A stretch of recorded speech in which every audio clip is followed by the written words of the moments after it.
प्रश्नित और वो जो 200 रुपए वाली सब्सिडी है वो सभी के लिए है।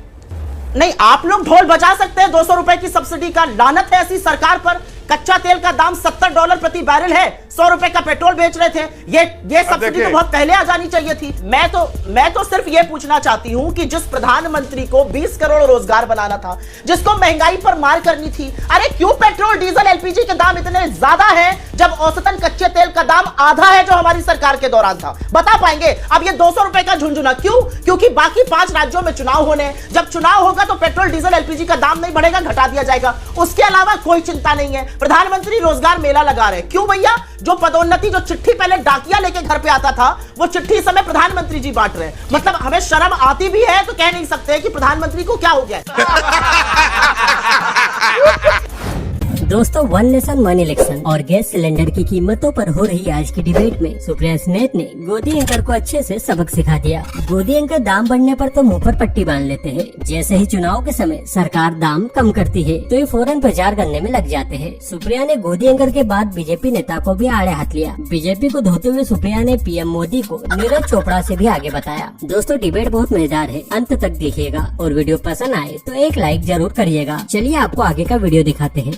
आपने कहा कि आप ढोल बजा सकते हैं। देखिए, ढोल बजाना मेरा काम नहीं है, लेकिन मेरे शो के अंदर फैक्चुअल मिस्टेक नहीं होनी चाहिए। ये मेरी जिम्मेदारी है कि तथ्य जो है वो सही जाए। तो मैंने वो करेक्शन किया जो आप गलत बयान कर रहे हैं। ढोल बजाना आप सवाल ही नहीं उठाए, हमारा काम है कि फैक्ट्स रखें, गलत बयान ना करें। 200 रुपए जो सस्ता हुआ है एलपीजी सिलेंडर, वो सबके लिए हुआ, वो सबके लिए हुआ। जी, वो भी किया, वो भी किया ना, वो भी किया। अरे रोमाना खान जी, हफ्ते में 7 दिन शो करते हैं, लेकिन अफसोस आप 7 दिन शो में नहीं आती हैं, तो इस वजह से आप हर दिन के टॉपिक का ट्रैक नहीं रख सकती हैं। ठीक है मैम। अब मैं आगे बढ़ रही हूँ और मुझे लगता है नीरज जी को आना चाहिए। नीरज जी, सवाल ये जिसका जिक्र यहाँ पर अभी जफर भाई कर रहे थे कि साहब ये गड़बड़, जिन तक सरकार को रहने का अधिकार है उस दिन तक सरकार सेवा करती रहेगी। और जो लोग घबराए हुए हैं कि ये जो गठबंधन है जो उनका खत्म हो जाएगा, नहीं हो पा रहा है, वही इस तरह की लोगों को गुमराह करने वाली बात कर रहे हैं, ताकि और किसको गुमराह कर रहे हैं? जनता को बोले कि जनता को कोई फर्क नहीं पड़ रहा। आज हो, कल हो, परसों हो, आशीर्वाद मिलेगा। कह रहे हैं कि जब तक हमें वक्त मिला हुआ है हम सरकार में बने रहेंगे। पहले चुनाव कराने का कोई इरादा नहीं, मतलब इसी तरीके से वो नौकरी वाले प्रमाण पत्र बांटने का काम हो, कल्याणकारी योजनाओं को लेकर कदम बढ़ाना हो, उसका प्रचार प्रसार करना हो मंत्रियों सांसदों के द्वारा, बीजेपी पूरी तरीके से डटी रहेगी। बीजेपी डटी रहे, देश की जनता भी तो देख रही है कि 20 करोड़ रोजगार बनने थे, बांट रहे हैं नियुक्ति पत्र 51,000। कहा 20 करोड़ बनाने का वादा किया था, जुमला था, बांट रहे 21,000। जुमला बोलते हैं परिवारवाद, जुमला बोलते हैं भ्रष्टाचार। 10वें साल में है, एक व्यक्ति को कन्विक्ट नहीं कर पाए। इनको कहते थे 70,000 करोड़ का घोटाला किया, रात में सुबह इनके साथ मिलकर सरकार बना लेते हैं। लाल आंखें दिखाने की बात करते थे, नारियल पानी दिखाते रहे, पिलाते रह गए चीन को। चीन हमारा नक्शा बदल रहा है। कहते थे मैं सबका साथ सबका विकास करूंगा, अडानी जी का साथ अडानी जी का विकास कर रहे हैं। ग्रीस भी गए थे तो उन्हीं के लिए डील कराने। ये है मोदी सरकार की असलियत और फलसफा। तो आप मुझे बता दीजिए इन्होंने क्या ऐसा कर लिया, ऐसा उन्होंने कौन सी उपलब्धि है?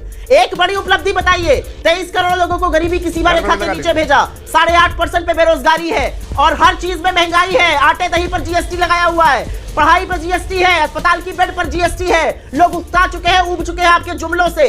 लोग 50 लाख देख रहे हैं चंद्रयान को, जैसे ही आते हैं आपके साहब बात करने 8 लाख लोग छोड़ के भाग जाते हैं। भैया कौन सुने वही बड़े बड़े जुमले। नीरज चोपड़ा को बधाई देने की जगह लोग मोदी जी को बधाई देने लगते हैं कि नीरज चोपड़ा से बड़ा वो फेंकते हैं बाल आपका। क्या जल्दी चुनाव की भविष्यवाणी आपको लगता है सही साबित होगी?